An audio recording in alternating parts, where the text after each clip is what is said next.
So you have torn off the old material on top of your roof. You've seen the decking. Now it is time. It's a good time to put on that new material. We got to get that new roof on for you and your family. But when that new roof goes on, there's some things you need to be looking out for, some things we need to discuss here with our roofing expert, Mike Feazel, here on Roofing Explained. Mike, today we're talking about the application of the new material on top of the roof and what a homeowner should expect. You know, if a homeowner is home for the 1 or 2 days, let's say that their roof is going on, it's an exciting time when they finally see new material going onto the roof. Yeah. Because after seeing all the old material removed, your heart skips a beat, but it's nice to know that there is going to be some new stuff that goes on. Yeah. What should a homeowner be looking for to make sure that they are getting the quality roof that they paid for during the application of let's start with shingle. Let's start the application of shingles. Is there something they should be looking for to make sure they're getting what they paid for? So many different contractors have their different opinions based on the marketing materials that's out there, on who the favorite product is. That's true. I can tell you that GAF's a great product. Owens Corning's a great product. CertainTeed's a great product, right? The manufacturers put out a good product.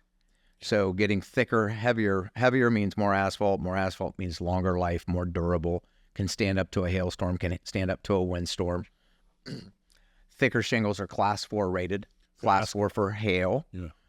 Your typical builder's grade is a class 3 or even a class 2 rated shingle. So not nearly as durable.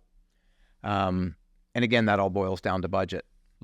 As far as the material, every contractor is going to have their pitch on the different products, and there's plenty of information online, but I think most of the product is good. It's just not buying the builder's grade version. Builder's grade has its place, and a thinner product has its place, and maybe even 4 nails, and we've talked about in other episodes, underlayments and so on. If you're selling the home, if you're not staying long-term, maybe you are staying long-term and you just can't afford it. And so you have to go with a builder's grade roof. Maybe you have to go with a contractor that you're not excited about, but the only one that you can afford. Yeah. So people get put in positions, unfortunately, because of finances. Yeah. Well, everyone's got a budget. Now, I want to ask you this, please, but these shingle grades, you mentioned them a couple times, and yes, I do understand that some of them do get a insurance discount. But I know there are roofing contractors not using as great of a material that are saying, listen, there ain't no difference, all right? This class 4 versus class 3, 2, there's no difference in the shingle. It's going to last about the same. Is there truth to that, or do you feel there is a difference in these class 4 rated shingles as compared to others? 100% there's difference. It's proven out in the lab through ASTM testing. All material has to go through ASTM testing. This is preset protocols, get the stamp. And so a class 4 rated shingle had to undergo that testing, which requires more asphalt, better quality asphalt. There's a number of different things. So yeah, absolutely. So there is a difference right there. So you are paying for something that will make a difference in the strength and longevity of your roof. Yes, you are paying for something. A contractor that is trying to sell based on price, and unfortunately too many contractors sell based on price. And I know that sounds crazy maybe to a homeowner. Of course, price is important, but if price is important, and you start to cut corners on labor and quality of material, if the roof needs to be replaced in 10 years and a quality roof is going to last you 20 or 25, or maybe only a third difference, but when a storm comes through, your home is protected, right? There's all these different things you have to weigh out. So, again, it's not right or wrong. It's just there's different ways to approach things. And the biggest thing is, are the contractors telling you the truth when it comes to the materials? Are they just telling you that, no, it's going to last just like any other premium roof, when in fact it's really not a premium roof, it's a builder's grade roof, and that's what you have to watch out for. Yeah, you definitely do. You see these fortified roofing systems, and perhaps even a homeowner may be dealing with a contractor who's offering this as an upgrade. Yep. Have you seen these? Do you like what you see with the fortified roofing system? I do. It's mostly coastal communities. Okay. Right. It's hurricane prone areas. Right. The chances of getting hit by a tornado are almost zero.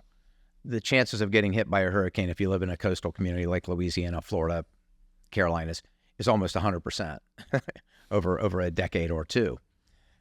So the fortified roof system goes in, and they are strengthening up how the roofing truss is attached to the frame, how the decking is attached, how the shingles are attached, 6 nails versus 4. So yes, I think the Fortified codes are important, and yes, in coastal communities, a lot of contractors are offering those as upgrades. Let's talk about those nails, because you mentioned 6. We talked about the Fortified. Yep. But I want to more specifically talk about something, two-part question here for you. One is 2 types of nails. Let's call it smooth versus a ring shank nail. And 2, is there a difference in the price if a contractor does one versus the other for a homeowner?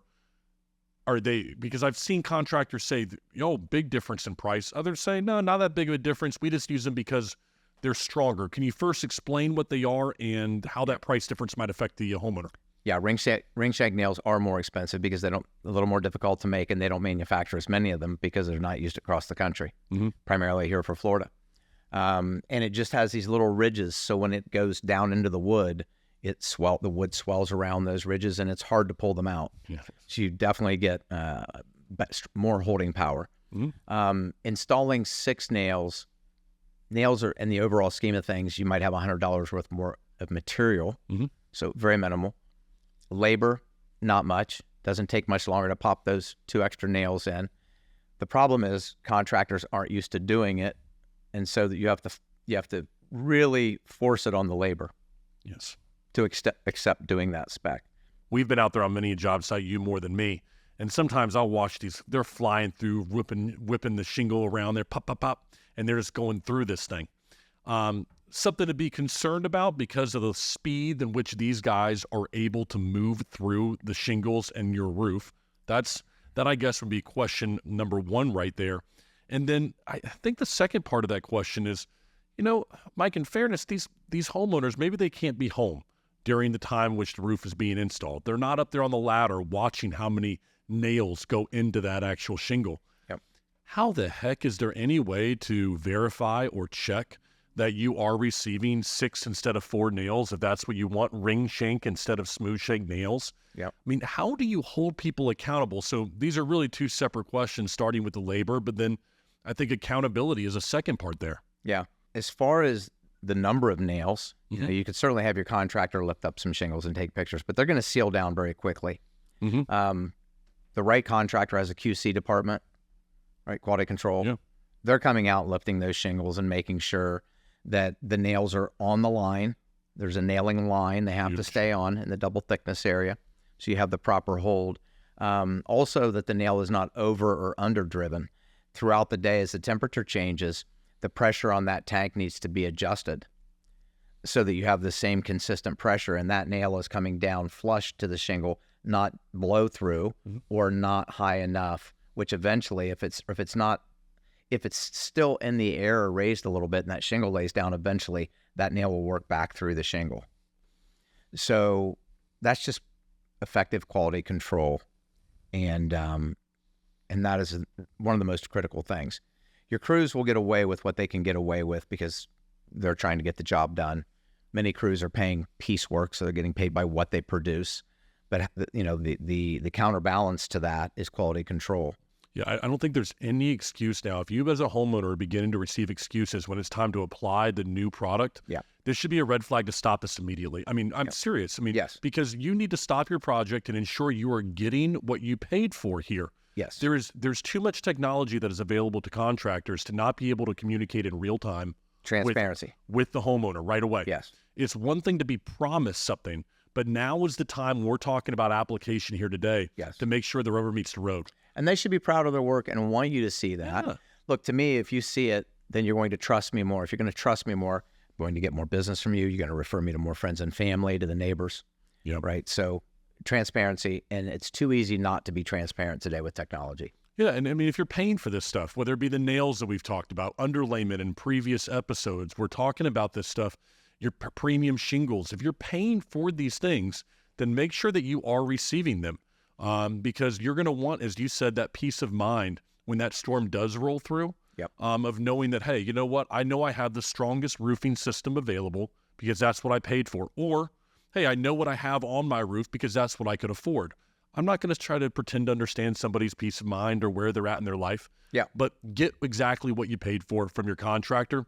And I think that you're going to be in better shape than just up there hoping that you got what you paid for. 100%. We'll tell you what, then, a lot of great stuff here on application. I've got a lot of notes here and talking about the differences in shingle grade and the quality there.